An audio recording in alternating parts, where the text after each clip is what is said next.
E-poe lisamine teiste keelte alla. Kui teil on e-poega pakett, siis on teil eesti keele all automaatselt e-pood olemas koos oma kõiki vajalike alamlinkidega, kuid minnes näiteks ingliskeelsele lehele, kui teil on siin rohkem keeli määratud, siis siin e-pood puudub. Aga seda saab ise lisada. Samamoodi nagu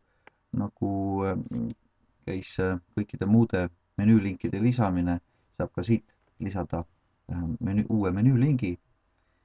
Võtame siit peamenüüst lisa uus menüülink.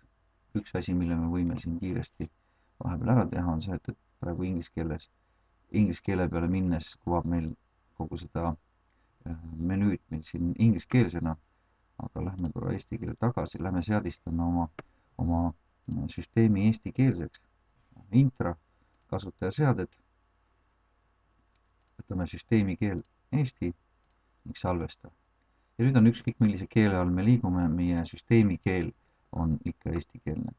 Lähme tagasi inglise lipu peale, et hakata siia lisama e-poodi. Nii, nüüd on kenasti eestikeelne meil kõik siin.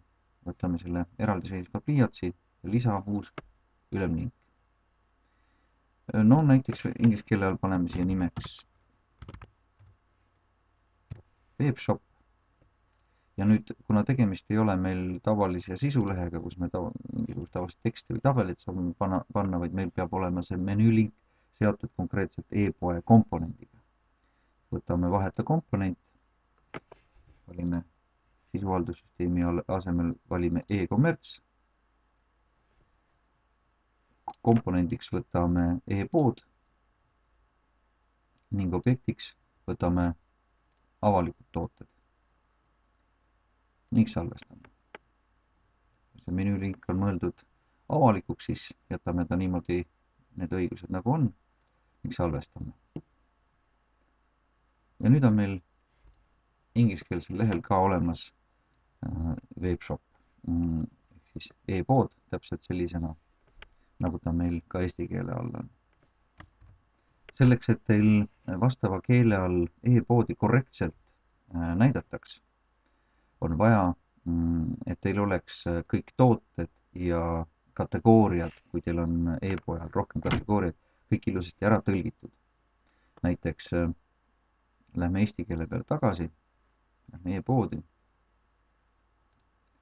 e-pood, lisame siia ühe toote, lisa uus toode.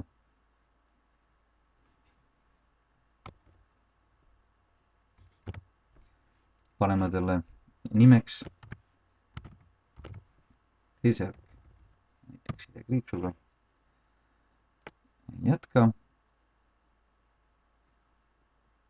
Ja nüüd on meil koht, kus me saame selle toote nimetust panna iga keele jaoks oma.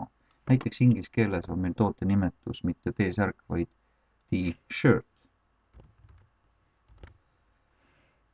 Jätame praegu vene keele muutmata. Ja samamoodi on ka kirjeldusega, kui meil on selle toote kohta mingisugune täpsem põhjalik kirjeldus, toote spetsifikatsioon, siis on võimalik see spetsifikatsioon kirjutada iga keele jaoks eraldi. Jätame need praegu kõik, jätame pildid lisamata ning salvestame.